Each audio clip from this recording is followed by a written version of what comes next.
الحمد لله رب العالمين وصلى اللهم وسلم على نبينا محمد وصحبه أجمعين ودرسي لبي سديتنات يا كتاب كان حكم وفوائد من روايع الإمام ابن القيم رحمه الله. خلاصة الدين.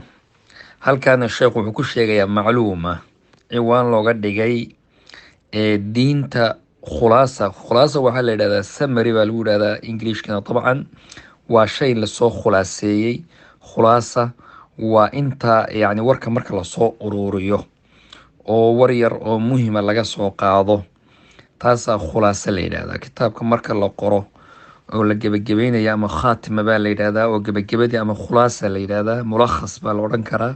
khulaasadu marka waa inta nuxurka ah oo gebagabadii markii lasu soo ururiyo fikradda ugu muhiimsan oo kitaabku ka hadlaayo.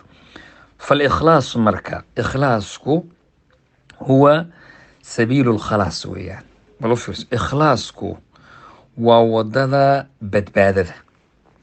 alikhlaas in waxa aad samayn aad ilaahay darti ula jeedo, cibaadada aad samayn alla darti ula jeedo, waxa aad bixin alla darti ula jeedo, waa wadada badbaadada wey. islaamkuna waa markabu salaama, waa nabadgeliyada meesha loo maro. inuu qofku nabadgelye helo islaamku ku badbaadayaa. maxaa jira rasuulka sal alla alay wasalam markuu rasaaisha uu diri jiray iyo warqadaha boqorada uu kala diri jiray wuxuu oran jiray aslim taslim, ha hebelow soo islaam waad nabadgeliyay, waad badbaadi. marka haddii uu qofku islaamkaasa badbaadin kara. ayib, iimaankuna waa nabadgeliyada iyo ammaanka meesha lagu helana waa iimaan. ammaan baad helaysaa oo ilaahay subxaanahu watacaala dadka ahlu iimaanka ulaa'ika lahum lamnu wahum muhtaduun, yacni amni bay leeyihiin, nabadgeliyay leeyihiin, aakhare khoof laa khowfun calayhim walaa hum yaxzanuun, murug iyo khoof iyo cabsi ma qabaan dadka ahlu iimaanka.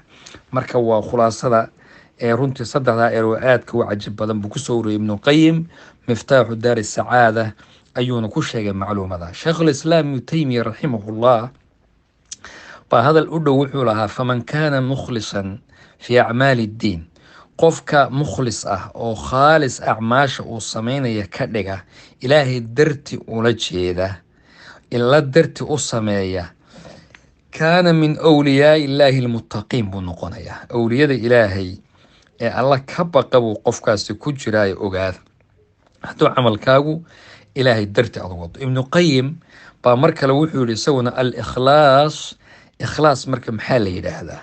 wuxuu ka bixiyey qeexitaan.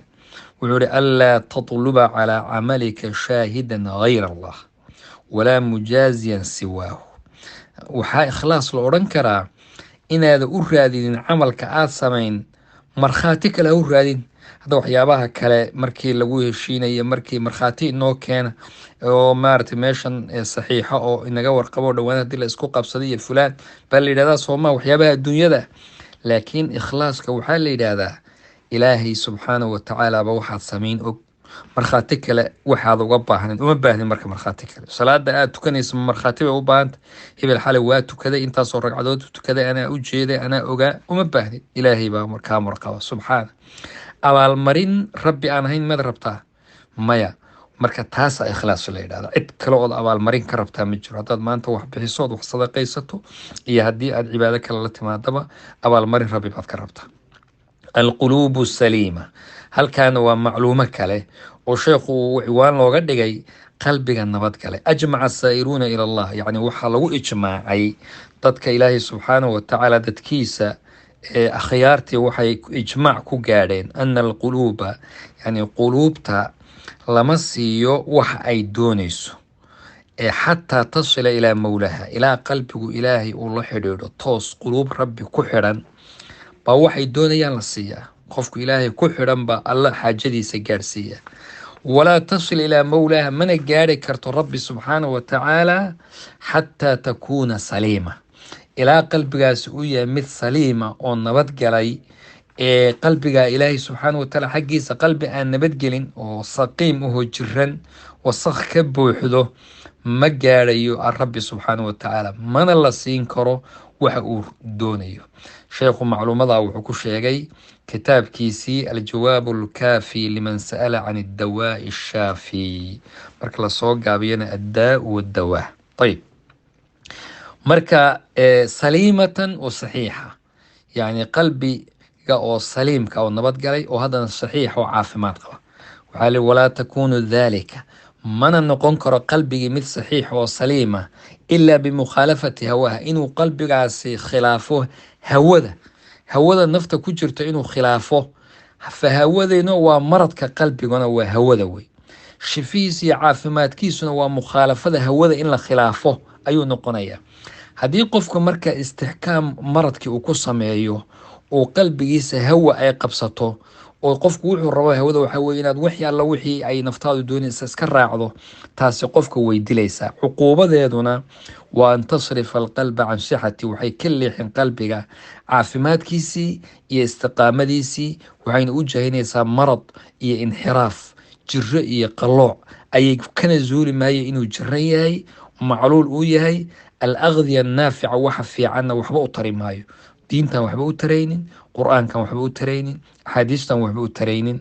waxaana saameynaya ta'hiiru dunuubi fi lquluubi ka ta'hiiri alamraadi fi labdaan baa layidhaha. waa hadal aada u cajab badan. ibnu qayim yidhi, wuxuu yihi ta'hiiru dunuubi fi lquluub, yacni dembigu siduu qalbiga u saameeyo waxay lamid tahay ka ta'hiiri alamraad, sida jiradu ay badanka jirka u saameyso. qofku markuu jiran yahay jirkiisa way saameyn sooma, waa kan daciifka noqonaya, waa kan tabardaraani ku dhici, waa kan hilibkii ka dhammaynaya. marka sidaa ay jiradu ruuxa u saameyn baa qalbigana dembigu u saameynaya. ciyaadan billah. ilaahi subxaanahu watacaala ina xifdiyo. wajazaakum allahu khayr. baaraka allah fiik.